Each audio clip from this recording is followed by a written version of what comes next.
இங்கே ஒருத்தர் news paper படிச்சுட்டு இருக்கான். அதில் ஹாண்டட் மில்லுன்னு சொல்லிட்டு ஒரு மில்லை பற்றி போட்டிருக்காங்க.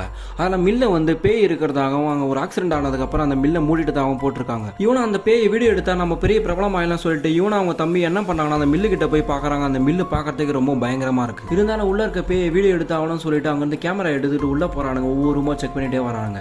திடீர்னு ஒரு இடத்துல அவங்க அண்ணன் பார்த்து ஸ்டக் ஆகிறான். அவங்க தம்பியும் பார்க்க சொல்கிறான். அந்த பேய் வந்துடுது. அதை பார்த்தவனே இவன் பயந்து ஓடிடுவான்னு பார்த்தா கேமரா எடுன்னு அவங்க தம்பி கிட்ட சொல்கிறான். ஆனால் அவங்க தம்பி அவங்க பேயை பார்த்தவனா மயங்கி கீழே விழுந்துறான். ஆனால் இவன் என்ன பண்ணானா அந்த கேமரா எடுத்து வீடியோ எடுக்க ஆரம்பிச்சிடறான். ரொம்ப நேரமா வீடியோ எடுத்துட்டே இருக்கான். அந்த கேமரா சார்ஜ் போயிடுது. அதனால அங்கிருந்து தப்பிச்சலாம் சொல்லிட்டு அவன் தம்பி எழுப்பிட்டு அங்கிருந்து ஓட பார்க்கறான். இவன் மட்டும் தனியா தடிக்கி ஒரு ரூம்ல விழுந்துடுறான். தம்பி மேலேயே மாட்டிக்கிறான். அப்படியே அந்த ரூம்ல திரும்பி பார்க்கறான். நிறைய சிஸ்டம் நிறைய நியூஸ் பேப்பர் இருக்கு. அந்த சிஸ்டம்ல என்னதான் இருக்குன்னு சொல்லிட்டு செக் பண்ணலாண்டு உள்ள நோன்றான். அவன் தம்பி யாரோ பயப்பட வச்சுட்டு இருக்காங்க. அப்படியே நியூஸ் பேப்பரை படிச்சு பார்க்கறான். அந்த மில்லுக்கு அடியில் ஒரு பெரிய கோல்டு மைன் இருக்கிறதா போட்டிருக்கு. அப்புறமா தான் யோசிக்கிறான் இந்த கோல்டுக்காக தான் இங்க பேய் இருக்குன்னு சொல்லிட்டு கட்டுக்கதை கட்டி விட்டுருக்காங்கன்னா அதை அப்படியே கவர்மெண்ட் கிட்ட சொல்லிடுறாங்க. இவங்க பேரும் நியூஸ் பேப்பர்ல வந்து பெரிய ப்ராப்ளம் ஆயிடுறாங்க.